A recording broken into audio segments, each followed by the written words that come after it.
And I am really charged up to have another discussion on solo aging. This is not only our most popular topic on our live and interactive discussions, but it is such a positive and empowering topic. Okay. Talking about creating a solo aging plan and figuring out how you are going to take care of yourself as you travel through the chapters of life is very empowering, and it's very positive, much more positive than sort of saying, oh geez, someday I might need assisted living, I better figure that out. But sort of saying, I want to create a solo aging plan for myself, so I'm not a burden on my kids, or if I don't have kids I need to do that, or if I outlive my spouse. And to help us talk about this today, I am charged up to welcome Aileen Gerhardt to the stage. I like to pronounce her name Aileen because that's the way it needs to be pronounced. I probably called her Eileen too many times. But Aileen, I'm psyched to have you today and have another great discussion on solo aging. But before we dive into this topic, let's get to know you a little bit better. Tell us a little bit about your background and what led to you taking an interest in this topic. So first of all, thanks for having me, and thanks to everyone who's joining us now and will be watching the recording as well. My path to being an independent board certified patient advocate actually started with a 20-year career in nonprofit work on college campuses, advocating for different aspects of student communities. And then I had a personal experience, like many do, navigating the healthcare system with a parent. And that opened my eyes to the value and impact of patient advocacy and of having people help you navigate through a time of crisis or just through the complexities of the healthcare system. And so I have my background. I live in Massachusetts. I went to college and graduate school in Massachusetts. When I decided to become an independent patient advocate, I got my professional certificate from the University of Wisconsin-Madison Center for Patient Partnerships, and had some wonderful patient advocacy experience. And then as I built my practice, I found myself working more and more with clients who were navigating some of the needs of a solo ager, but I didn't know it yet because I didn't know specifically about that framework. I also do a lot of community education talks. I'm fortunate that way. And when I was exploring giving talks on solo aging, the first book I landed on was Sarah Zeff Geber's book, of course. Sarah coined the phrase solo ager, and her book was a great resource, as are a couple of other great, fabulous books. And so I really saw the need for there to be more visibility for solo agers, and to really build out resources, and to really listen to my clients as to what they were asking for and what they needed. I love it. Yeah, we were chatting earlier. Well, first off, before we dive into that thought, for those that aren't in the audience that don't know what a patient advocate does, can you give us a brief elevator speech on that profession? Sure. So I am an independent board certified patient advocate. I have my own business, Beacon Patient Solutions, and I work with people navigating the healthcare system. So whether that's preparing for a doctor's appointment, needing an extra pair of eyes or ears at an appointment to take notes and review, helping file an insurance appeal or denial of a claim, I'm sorry, or an early discharge, or some element of research for a new diagnosis or treatment, really being somebody who amplifies the voice of a client and gives people the opportunity to seek reliable information so they can make the best informed decision for themselves. Yeah, and one thing that I really love about the patient advocacy profession, well, number one, most people don't know that it exists, and but over the years, as I've met patient advocates, it seems that there's a lot of specialization, and that's wonderful because, like, for example, there might be a patient advocate that really specializes in helping people and families that have cancer. And so just like an attorney or another profession, they're laser focused in that area. And, and then there's a lot of cross referrals in your profession because it's sort of like, oh, wow, hey, look, got this rare form of cancer, talk to Cindy or what have you. But yeah, I mean, it's what a great profession, and what a great segment that you've stumbled into. And we were chatting before we turned the mics on, is that,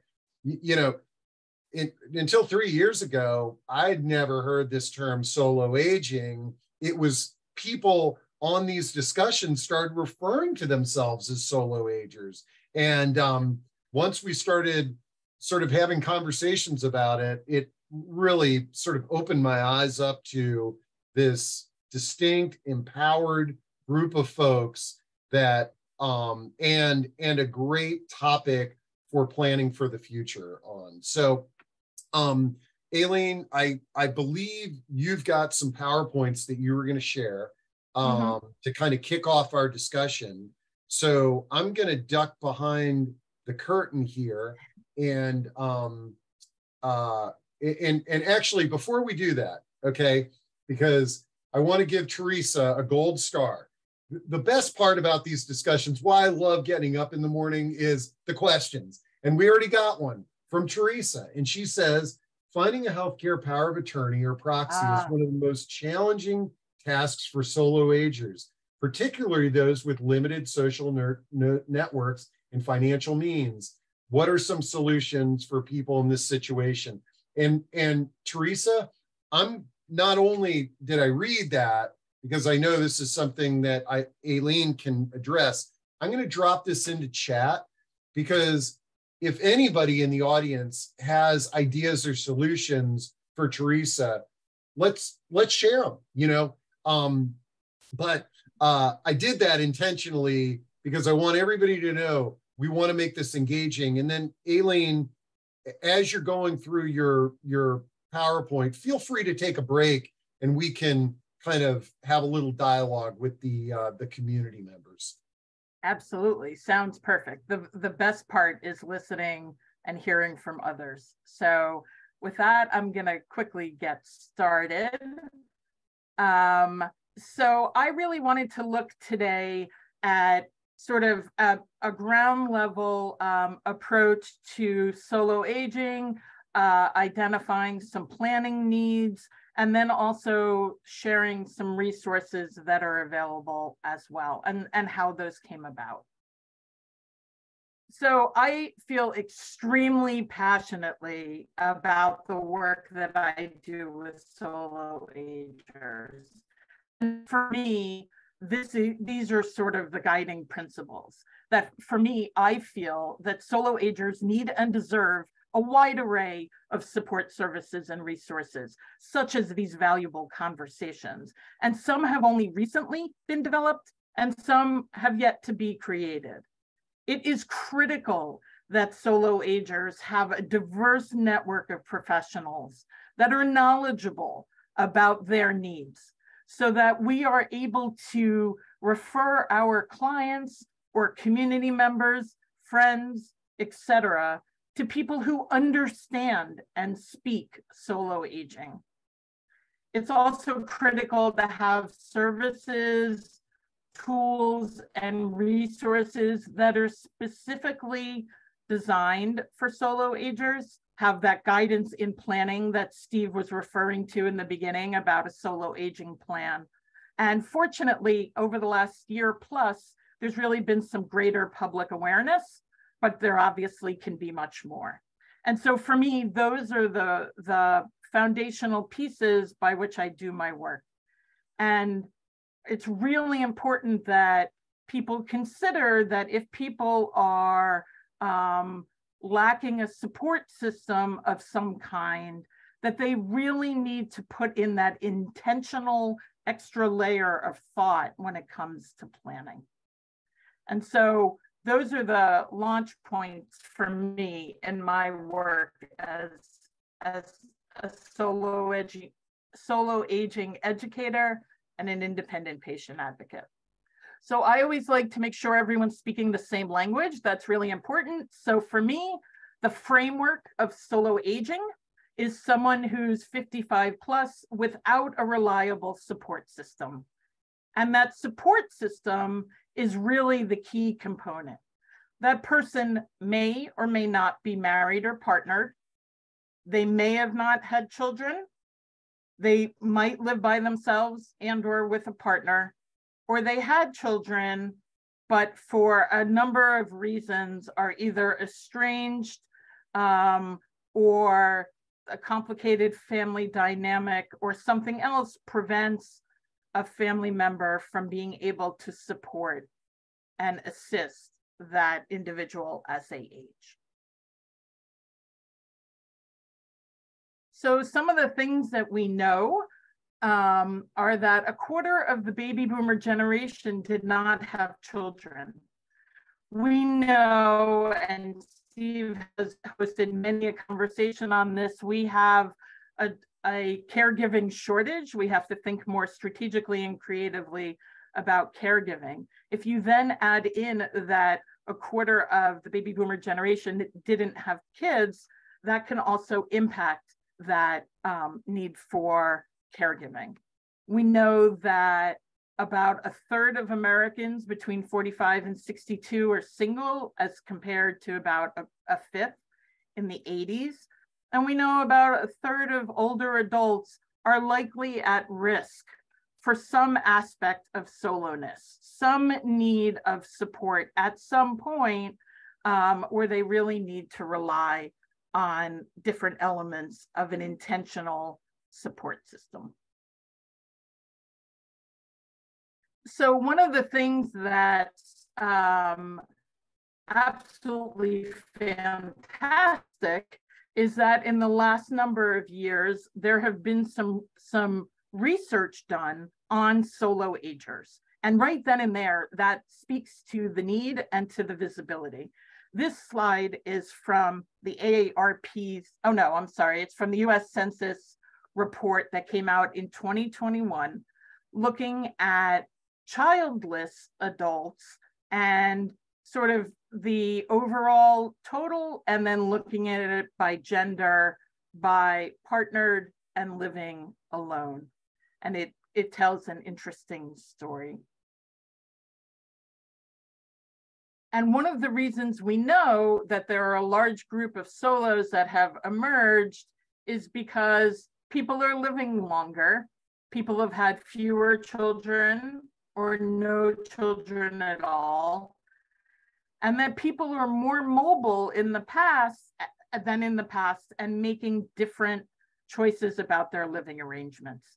So we don't necessarily have multi-generational households or neighborhoods or community organizations in the way we might have in the past. People could be spread out across the country or around the world. One thing we know is that it's projected that there will be 88 million people age 65 and older by the year 2050. So these conversations, this crowd sharing of ideas and solutions are critical because we really need to continue to meet the needs of people as they age.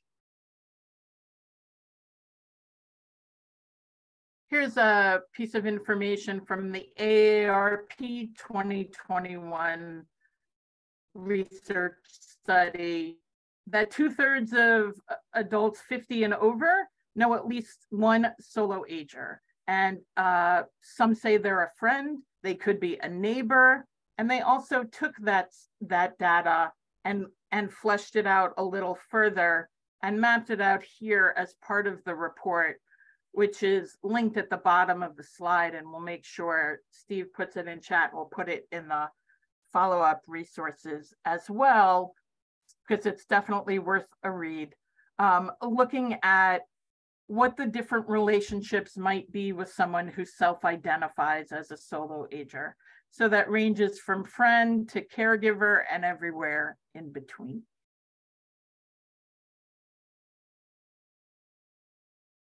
So one of the key components is this thinking about planning.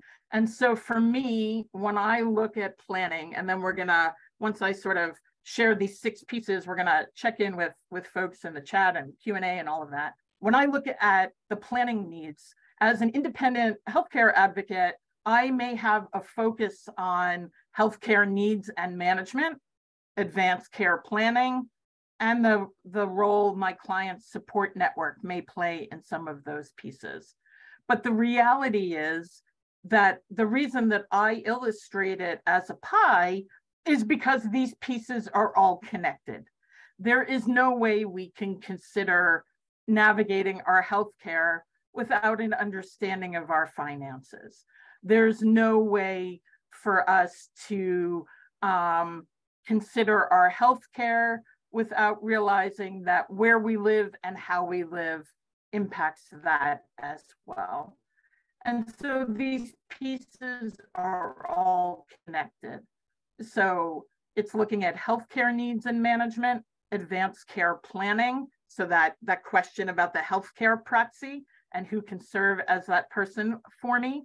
It's looking at residential decisions and transactions, who will help with financial investment and money management advice, the components of an estate plan and other legal representation.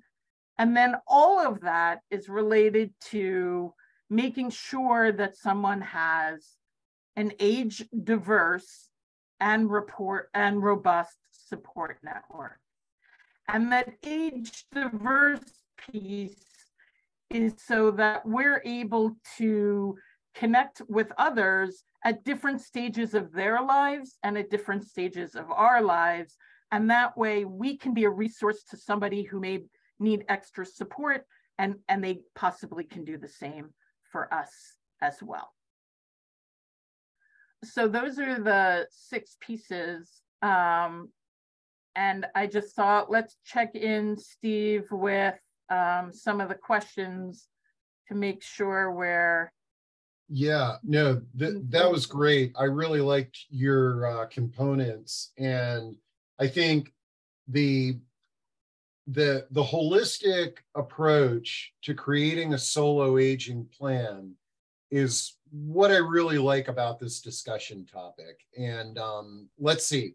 Okay, so we talked about finding healthcare power of attorney and proxy, Teresa's first question, and I know we'll dive into that more. And Teresa, one of the attendees had suggested looking at area agencies on aging to potentially find a more affordable way to navigate that documentation there. But then let's see what Alicia says here. She says, I'm interested in planning for a time when I may not be able to take care of myself and will need a team to make decisions and take over finances. What is the team? How does one vet them in advance? How do I build trust? Someone will always have to pay the nursing home, and I live in Los Angeles. So, man, I'm not gonna cancel out these 2 questions here because I want us to dive into those things deeper. But any sort of words of wisdom that you might give Teresa or Alicia, Aileen? So Alicia has a geographic advantage in that she lives in a state where you can hire a fiduciary. I live in Massachusetts. We are progressive in a lot of things. We do not have fiduciaries as an option. And that's somebody you can hire to serve as that financial person for you well in advance of needing that and working with someone along the way. I always talk about having fiduciary envy. And so folks in California, that's a great resource to look into. I know a number of financial planners who think about putting a fiduciary on the team with their client, especially if they identify as a solo ager, to get that planning in place. So that's the first piece. The piece of the healthcare proxy is a tough one, right? And sort of is how I launched into exploring solo aging. There are more professionals who cannot serve as proxies than there are who can or who will, but there are estate attorneys, elder law attorneys who might serve in that role. There are some agencies that have that particular role. And there are some other resources that I can share a little later on to sort of explore who you might need as a proxy, and then how to identify that person. Yeah, and one of the things I think we haven't talked about your navigating solo network and the fact that people can join in on conversations and meet other solos, but that's really good to know, because I think this is one of those slippery slopes when you're assigning a somebody to be responsible for your health and finance. It's building that trust. This is not something that you want to take lightly and to occur overnight, and you want to interview a few folks. And you know, folks, here's one of the things. I mean, this week we had a discussion on financial crimes committed against older adults. Most of them are blood-related relatives. I mean, one of the things, you know, that a solo ager might be like, oh, geez, I don't have, you know, family members that I can trust. But a lot of us with family members, we have to be equally judicious in assigning these documents. Absolutely. I think also one of the things about advanced care planning, assigning someone as a financial power of attorney, is that we think about it as, I need someone to assign, and we might skip over all the work that needs to be done to figure out what we want and what we don't want, and then find the person or people, in this case, there are two different roles, that might be the best fit for us. So that's one of the things about planning that I like to remind people, that it's also about doing that work, that planning of figuring out what I want, what I don't, and then finding that right fit in a peer, somebody who's a friend and or a professional, that once you know what you want or don't, it makes it easier to then find the right person. And Eileen, I want to let you get back to your slides, but I want to make one other positive statement in that I've seen in people creating solo aging plans, whether they have family or not, is that they're having conversations about the assignment, the responsibility. They're checking people out. Whereas how many of us out there know people who their loved one suddenly passed away or suddenly became ill, and there was never a conversation? Like, they could have tons of family. And in fact, I think sometimes people in large families, they just make assumptions that everybody knows what they want to do and they're going to take care of them. And this is where, regardless of if you've got a large family or not, mapping out a solo aging plan and having conversations in advance is very important and empowering. Right. Right. So a lot of times when I give presentations on solo aging, or I talk to people about the work I do with a focus on solos, people say to me, oh, the things you're suggesting and encouraging people to do planning wise applies to everyone. And they're absolutely right, right? And to Steve, your point, that they absolutely do apply to everyone. But for solo agers, that assumption piece, or I like to phrase it as presumption, because I don't always like what assumption could spell out, right?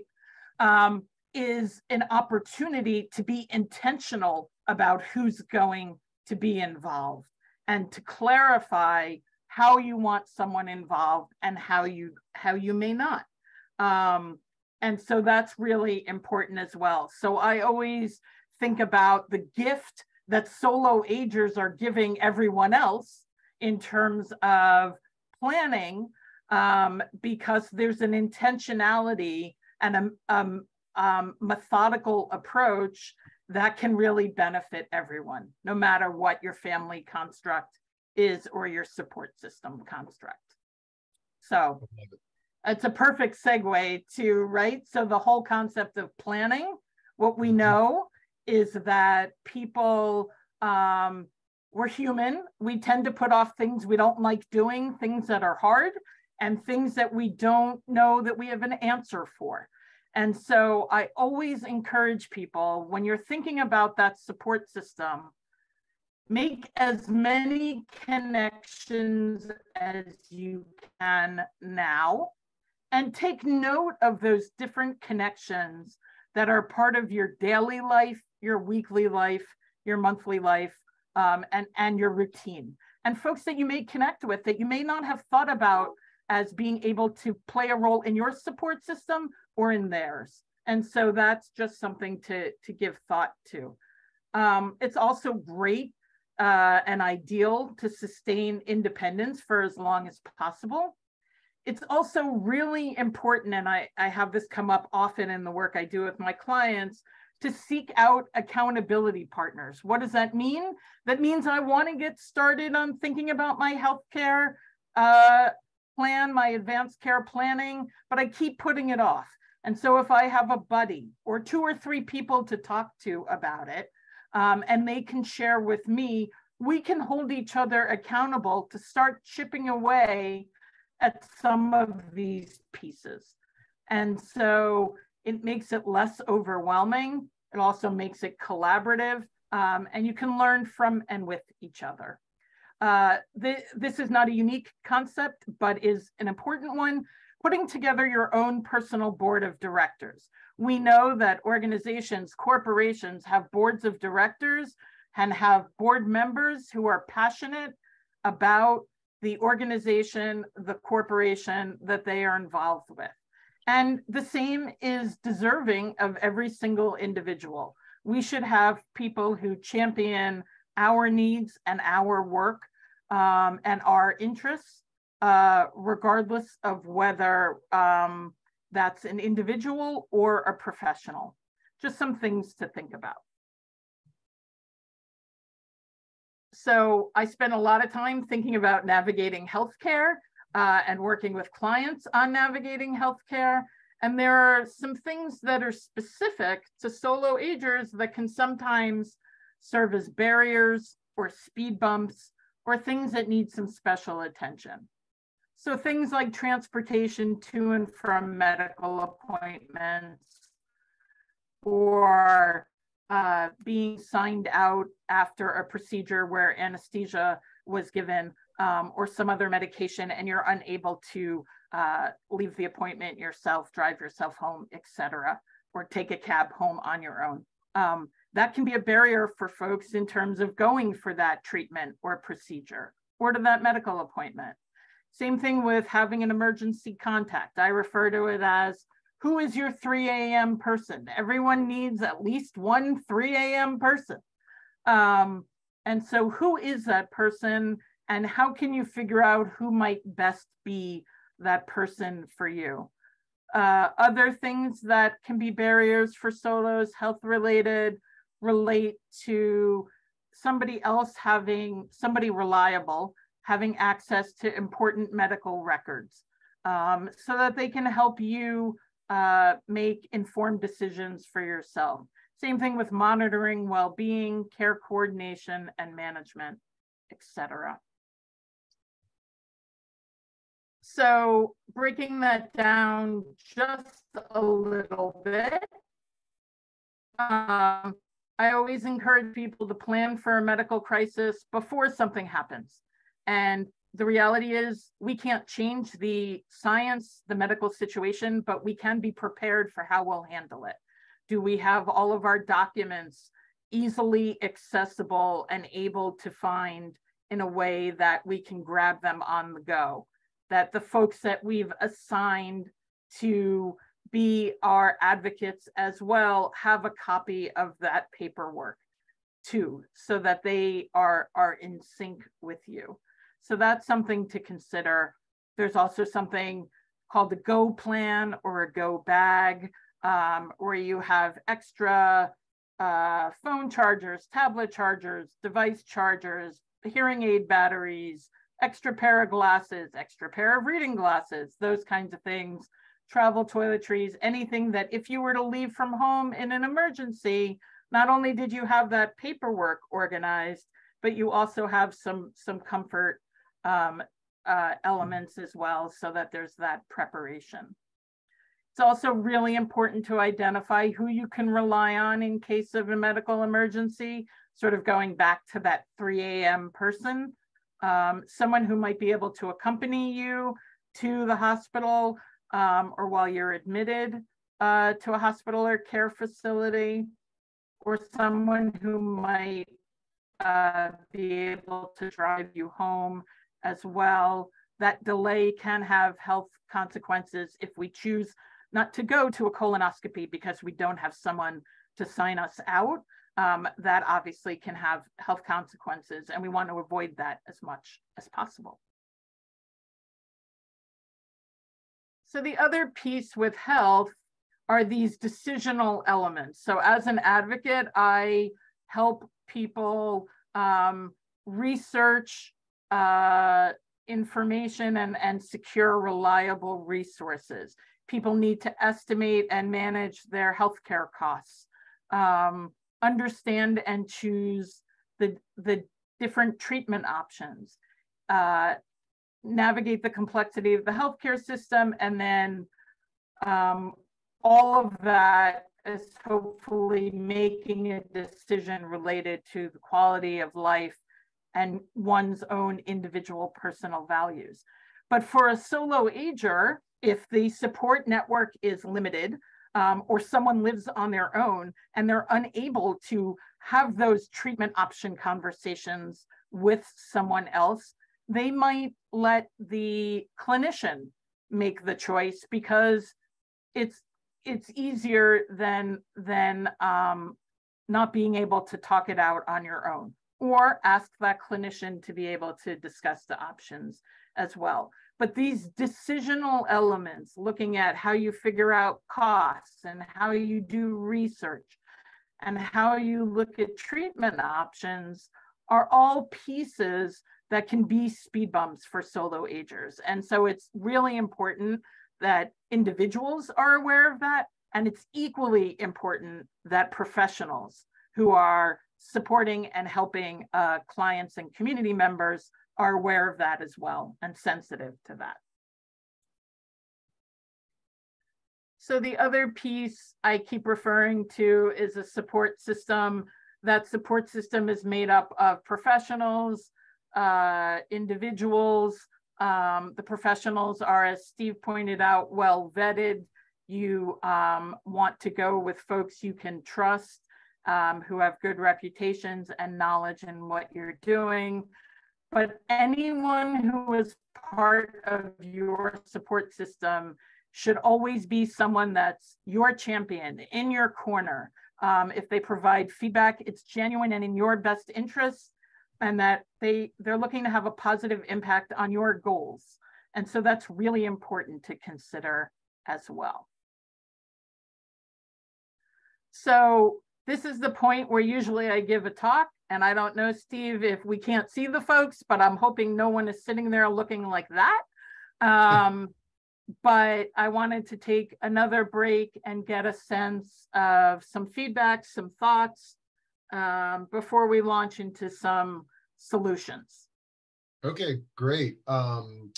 Yeah, I believe a bunch of questions and comments have come in. So let me kind of dive into this here. It looks like Wendy is, if one plans in advance and develops relationships with professionals over time, but then needs in their 60s and then needs help at 80 when the professionals may have moved, aged out, or how to avoid being passed to a colleague with you may have no relationship. Wendy, that's probably one of the best questions. Right.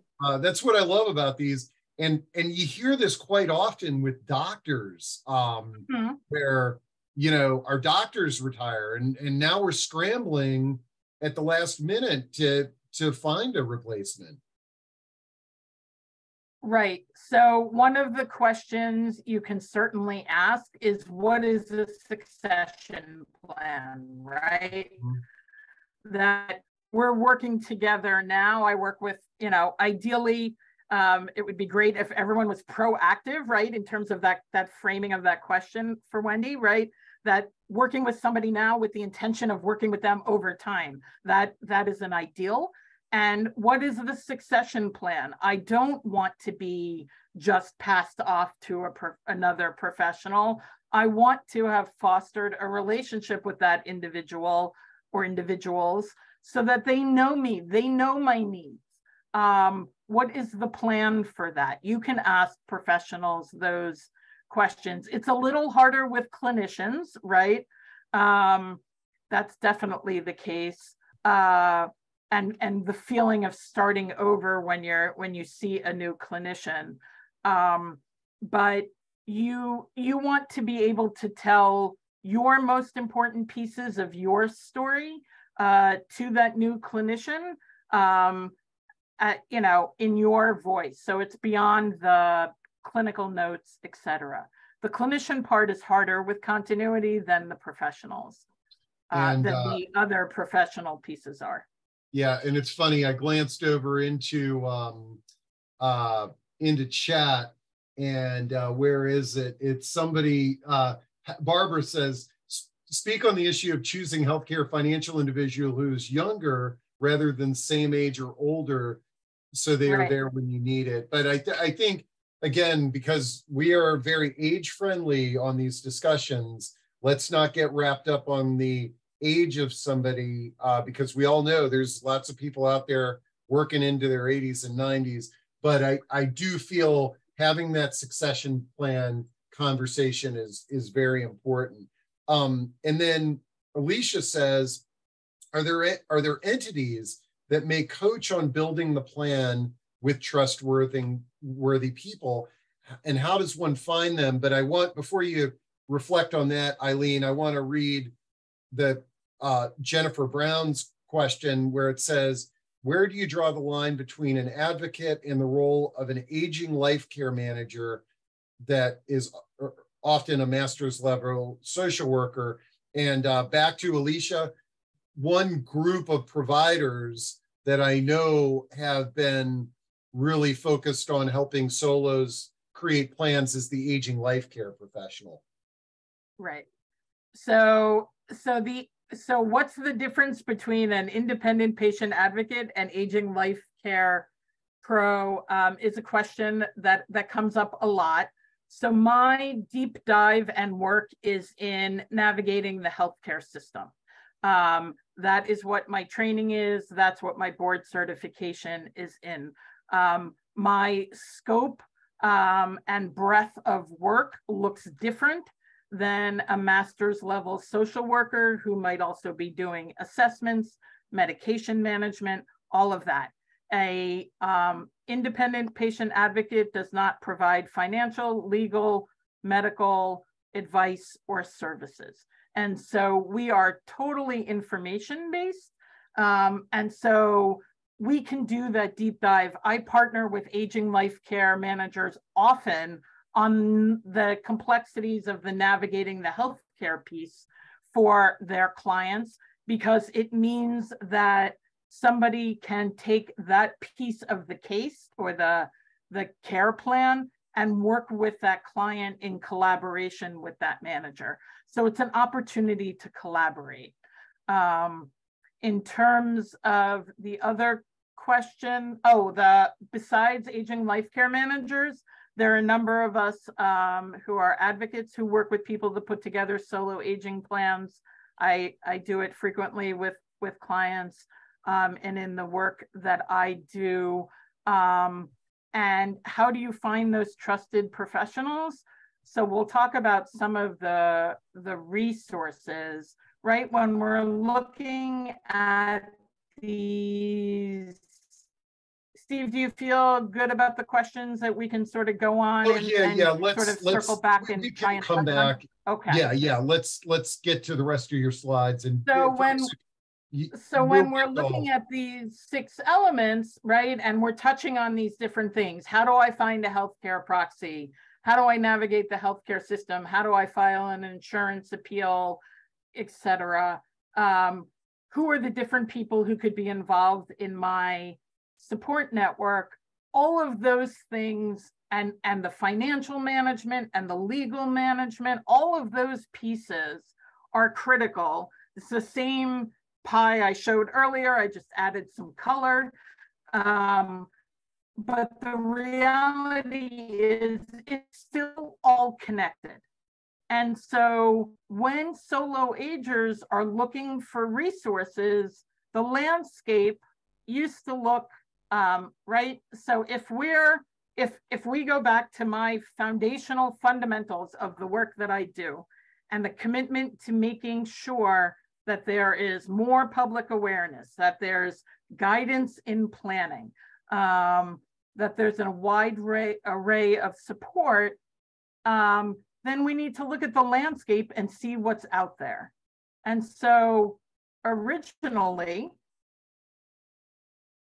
we had essentially 3 solo aging trailblazers, right? Sarah, who's going to be on in the middle of the month and always worth hearing from. She's an excellent speaker and an amazing thought leader.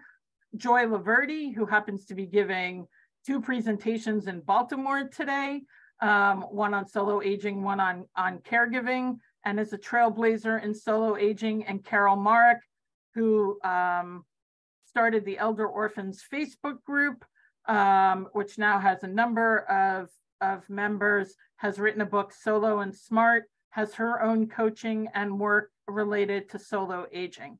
But when I first tried to learn more about solo aging, Carol's book hadn't been published yet. Sarah's book and Joy's book were available.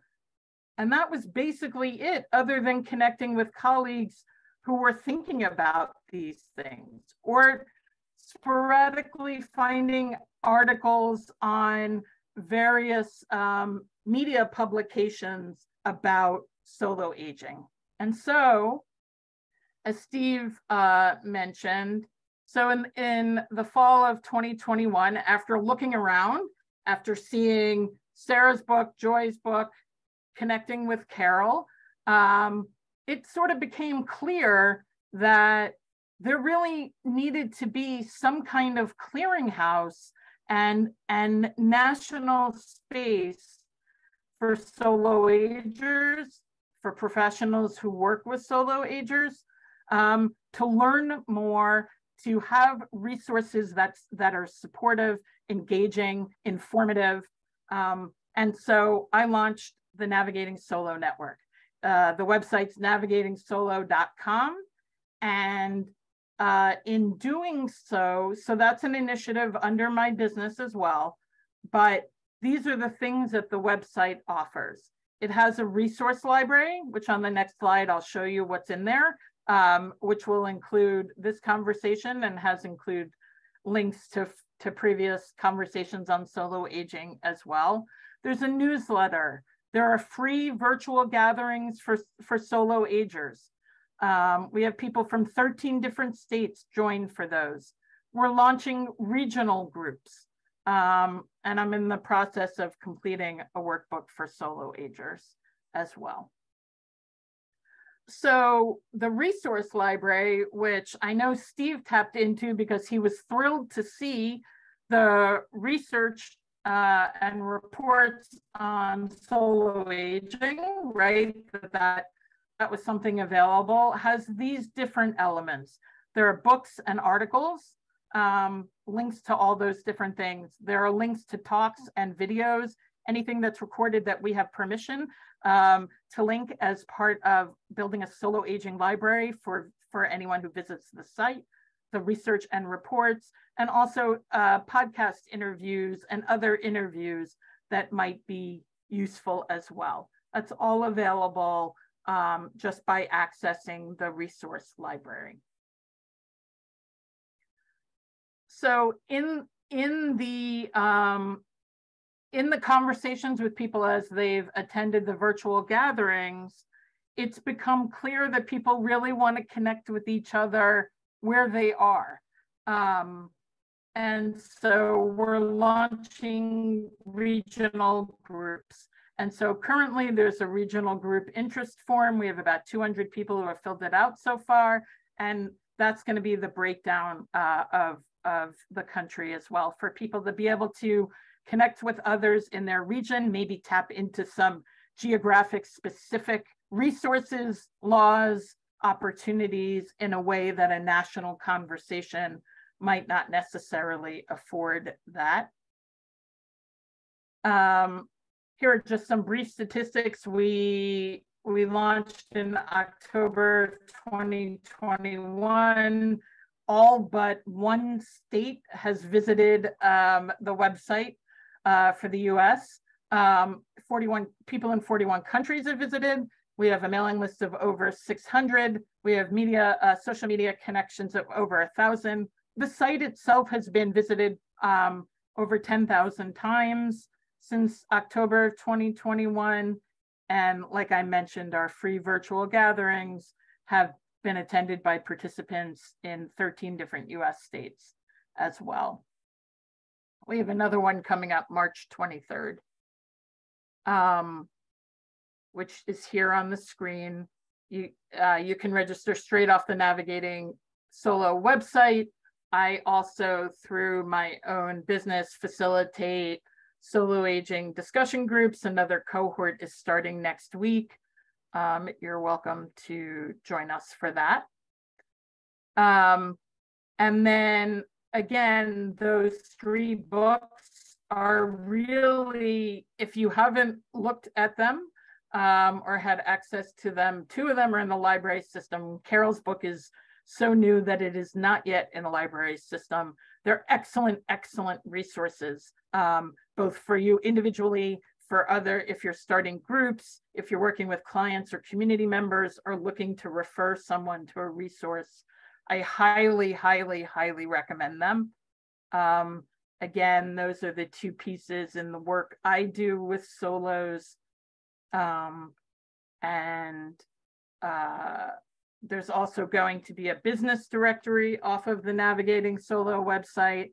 And the reason is so that there are vetted professionals whose focus is on working with solo agers, that it's not just a general directory, but it's more a directory for people who speak solo aging, are knowledgeable in the needs of solo agers related to their discipline, as a financial planner, as an estate attorney, as an elder law attorney, as an aging life care manager, et cetera, et cetera. We want to make sure that we plug folks in with people who speak the language of solo aging so people have the best support possible. So recap of what we discussed. And most importantly, let's go back to having the rest of our conversation. All right, great job, Aileen. This was really good. Lots of excellent talking points. And so let's dive in where we left off on some of these questions and comments. And let's see, someone says, sorry, I came in late. And they say, are you aware of this phenomena internationally? And have you connected or learned best practices from connecting with others in foreign countries? Or is it different because they have a great social services network? Any best practices or any? So so that's a great question. So yes, I have connected with folks in other countries. Often solo aging around the world is referred to as kinlessness. So Kinlessness. Yes. Kinlessness. Oh, Mhm. I haven't heard that term. Okay. So you may find that people are talking about being kinless. So there are folks in other countries who are doing work on that, who, when you Google solo aging or get a Google alert for solo aging, which happens often for me, you will find that Canada is doing, folks in Canada are doing work and support for solo agers. Folks in Australia, New Zealand, and Israel and places like that are giving thought to the needs of solo agers. The reality is the professional sphere is slowly catching up, but hopefully discussions like this, people's ideas, people's questions to their professionals they work with will help spark some of the support and need that people to get the resources that they desperately need. Great. Let's see. Okay. Manuel says, I spoke with a solo ager last week. She was considering a move to a city where there's an age-friendly village, the village movement, for those with anxiety to ask a specific person for support. I believe it can be easier to join a village. What's your opinion on the villages as a resource for solo agers? Well, I will tell you, like, folks, I put I believe a couple of months ago, the solo aging support group that we spotlighted was actually part of a village, launched as part of a village. Right. But what are your thoughts on villages? So You're there in Massachusetts. Yeah. Right. So I love the village to village movement. Yes, it started here on Beacon Hill. It has grown around the country. It's member-based organization. I know there are a number of folks on this who are part of villages and who I've connected with as well. I partner with villages and solo aging talks and all that kind of connection. Villages are an outstanding resource. Not everyone geographically has them. There are different community organizations in some larger metropolitan areas. For example, New York City does not have the village to village movement. They have a lot of other great community resources. So it's definitely worth going to village to village network and looking at the website and the mapping of what might be available to you in your community. They are outstanding resources. They provide great programming, great support, vetted vendors in terms of if you're seeking a particular professional, et cetera, in your area. Snow removal, if that's geographically relevant, those kinds of things. Grocery shopping. Okay, I really wanted to address this question from Renee. And she says, I know of an intentional community residence in Oregon, which embraces elders, giving them a support group. Is there a way to identify other communities? And I'm a huge fan of this, okay? And Renee, I'm glad you brought this up because the common term is called co-housing, okay? Right. And I'll drop this in the co-housing website. But what you'll see in co-housing, when you go to the co-housing website, you can click on their directory and you will find that there are these amazing intentional communities all over the country.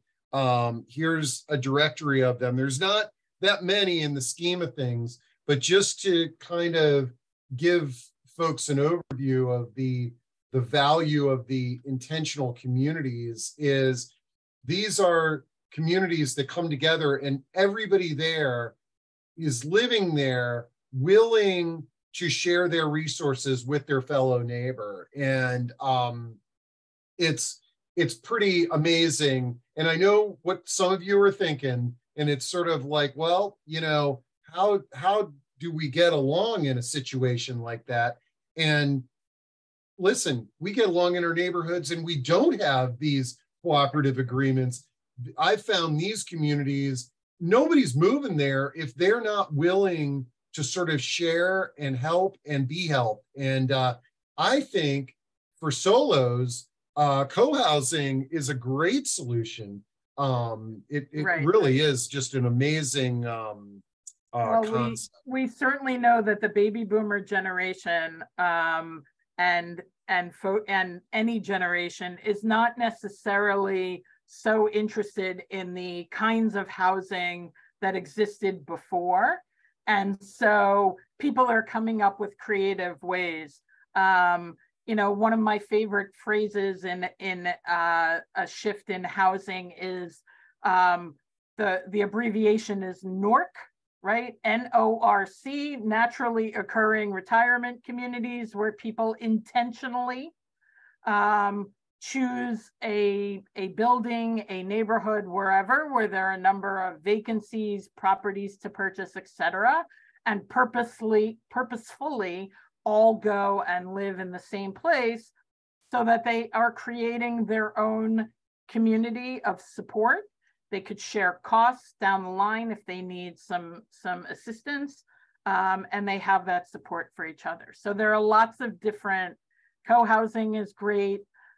There is a shortage, there's a high demand for co-housing and a shortage. So if it's something you're interested in, get on a wait list. Yeah, or get your friends together and you can, right. You know, I mean, because that's actually another movement in the spirit of co-housing is, and somebody sort of throw out the Golden Girls way of living, right. And that's just having roommates, you know, mm-hmm. Talk to your friends who may be solos too, and think about, hey, could we live together? Let's give it a try. There's a lot of websites out there that are that support this now. So get creative and have conversations amongst your network. Now, I tell you, some of our audience members, I don't know if you all have been attending all of our discussions or you're just throwing out these great topics, but eBoo says, do you have time dollar setups with the groups? And again, if y'all aren't familiar with time banking and service exchange, we had a wonderful discussion on that. I'm dropping that into chat, and I recommend checking that out. But again, another great solution, the concept of time banking. Antoinette asks, can I get Ms. Gerhardt to speak at my NARF chapter? That's National Association of Retired Federal Employees in April. And Antoinette, I would say that I can't speak for Eileen. She probably would do that, but let me drop your email in because I imagine that's the best way to schedule you as a speaker. Absolutely. Okay. All right. And I think I just called you Eileen. And it's okay. It's a lifetime situation. No worries. Yeah. Okay. Let's see here. Let me kind of get through.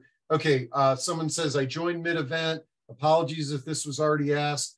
With the increasing demographic phenomena, what do you think could be included in medical visits for physicians to understand and identify that a patient is a solo ager? You know, that is really a great question.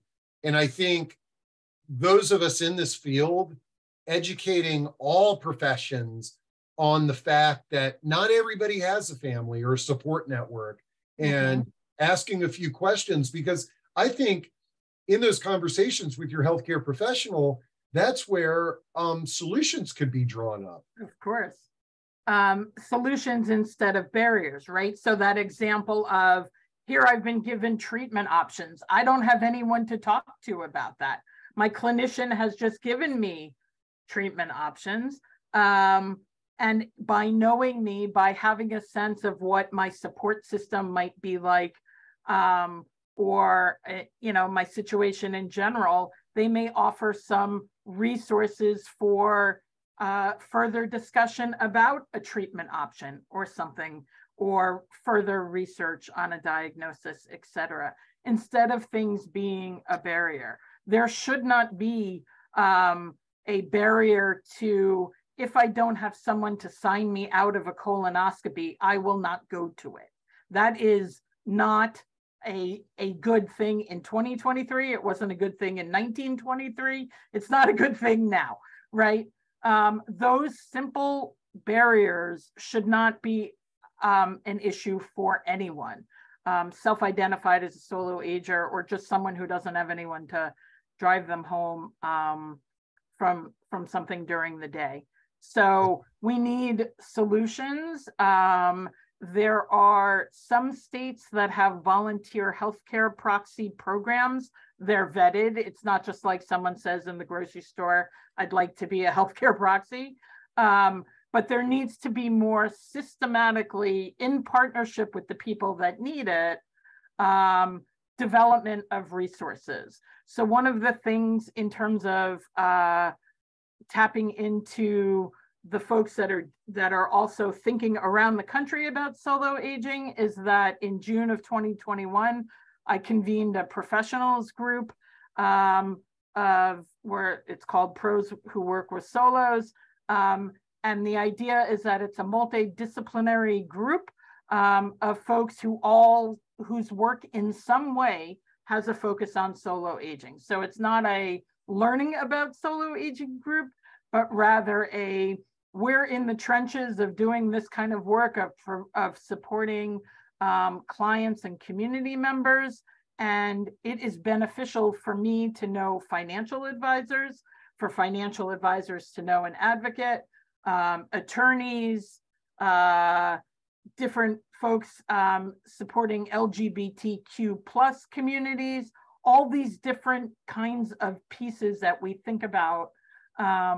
And it's really important that people come together to have these conversations. I love it. And let's see, Alice says, do you know about Nesterly? That's a yes. Website for sharing. I put that into chat. I just looked at the clock. I knew we were going to go over an hour of this discussion, but we'll let me get through a few more of these. Let's see, we got that one. Let's see, there was a good one here that oh boy, where was that? Someone wants to know just how they save the chat. Yeah. Yeah, I wanted to address that. So for folks, everybody, we save all the chat and all the questions and the recording and various links will be at our website, Retirement Living Sourcebook, later this afternoon. And you can access that and you can share it with your friends. Let's see, I think we got through most of these here. Important for a healthcare professional to identify but not discriminate against solo agers, as it's been shown and to be the case in the recent research. So I think we got through it all, Aileen. Wow. This was amazing. So I'll make sure to get all the links up so that folks can get in touch with you. And I want to thank you for your time today. Thank you. But I really want to thank our audience once again. I mean, some of these questions came up and is sort of like, wow, I never thought about that. That's what I love about this. But one thing that I want to do a discussion on co-housing. So I'm going to get working on that one, and we'll make it all happen here. Yeah, that's a great, I have a number of suggestions for who might participate in that. It's a great conversation. I love it.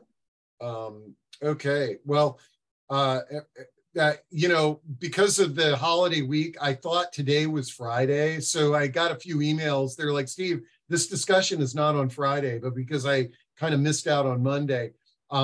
So we got one more day till the weekend, folks, but have a happy weekend anyways. Yes. And make sure to join us next month for all the great discussions we've got. And just a reminder, feel free to reach out to me and just schedule an appointment or shoot me an email if you've got any ideas or if there's anything you think we could be doing better to make these discussions better for you. Let me know. And Aileen, thanks again. And I love what you're doing. Thanks for the opportunity. Greatly appreciate spending time with folks. Okay, talk to you all soon.